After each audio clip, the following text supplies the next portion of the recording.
સમાચાર સુરતમાંથી કે જ્યાં બોર્ડની પરીક્ષાના પરિણામ પહેલા પોલીસે હેલ્પલાઇન નંબર જાહેર કર્યો। પરીક્ષામાં નિષ્ફળતા અથવા ઓછા માર્ક્સ આવે તો નિરાશ ન થવા પોલીસે અપીલ કરી છે। હેલ્પલાઇન નંબર દ્વારા પોલીસનો સંપર્ક કરવાની પણ સૂચના અપાઈ। પરીક્ષાના પરિણામથી હતાશ ન થવાની અપીલ કરાઈ। મિત્ર કે કોઈ પણ વ્યક્તિ નિરાશ હોય તો તાત્કાલિક સંપર્ક કરવા વિનંતી કરી।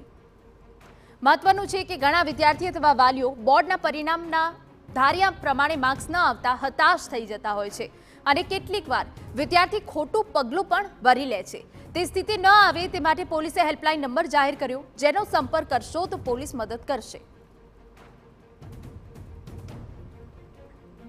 પરીક્ષાઓના પરિણામો વખતે કદાચ આપનામાંથી કોઈ વિદ્યાર્થીને એવું જણાય કે એના ગુણ જે આવવાના ગુણ છે એના ધાર્યા કરતાં માર્ક્સ ઓછા છે અથવા પોતે જેને નબળું ગણે છે અથવા સામાન્ય શબ્દોમાં જેને કોઈ નબળું કહે છે એવા કોઈ નબળું પરિણામ આવે છે તો આપ બિલકુલ નિરાશ કે હતાશ ના થશો મિત્રો, કેમ કે જીવન ખૂબ જ અમૂલ્ય છે।